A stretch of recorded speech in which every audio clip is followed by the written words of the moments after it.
All life is connected. In one way or another, we all want to leave our mark.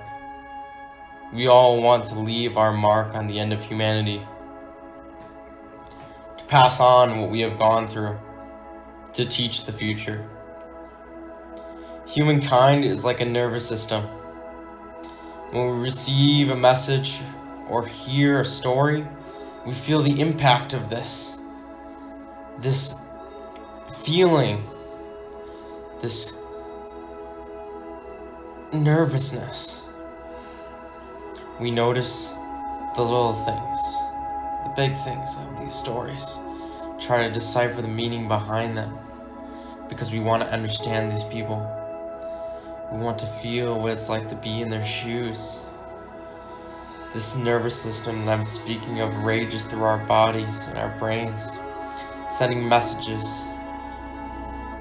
In our bodies, the brain receives messages from the nerves and it responds with action, learning from the messages it receives. We learn from messages and stories that we receive, the feelings and the actions that we will take in our futures. We take one step towards the next path of our lives by learning from the stories that we have heard. The messages, we treat them as if we were there ourselves, as if we were part of each person's story that we hear. Think of the expression, to step into someone else's shoes.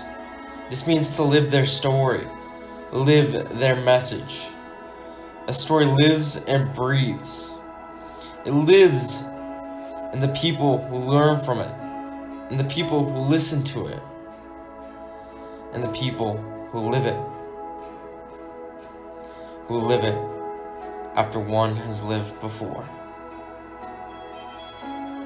We have to listen to the messages all around us, because that is how those who are gone are remembered, and that is how they live on within us.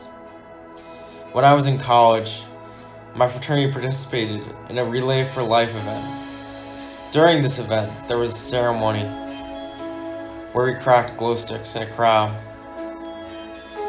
You were to crack first if you had ever been affected by cancer.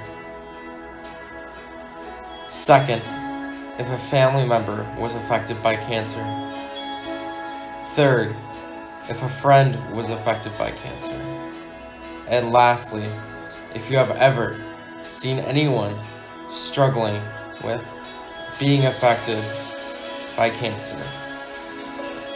During this event, I felt a link, as if everyone is connected, as if our stories, our suffering, had merged into one, as if each glow stick was a star, and each of our stars come together to form the ultimate constellation.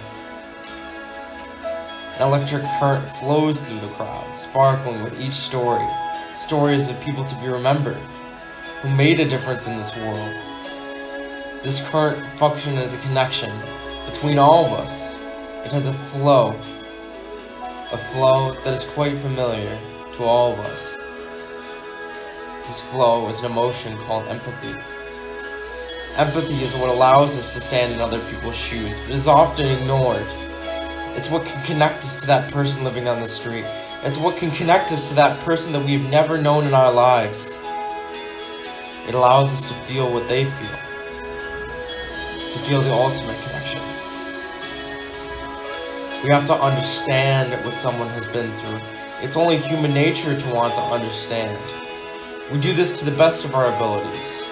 These people, the stories we hear every day are marks left on the world from all sorts of people, from different backgrounds, experiences, tragedies, and triumphs. As I said before, a story lives and breathes in the people that remember it. Empathy, using the world as a connection through all of us. We want to understand. We want to be understood. We all want to be remembered.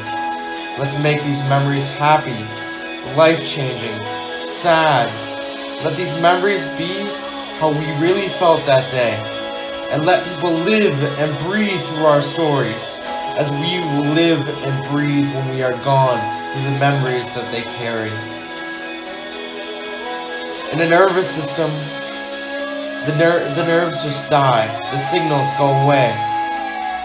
But memories leave signals that last a lifetime, that will reverberate throughout the entirety of humanity forever. That is how we live on. That is how our messages are sent. When the source of these things dies, instead of dying like a nerve, a new, profound story is born of someone to be remembered. Someone who will pass on what they have learned to the glory of the world, to the glory of mankind. This is the story of the second mantra.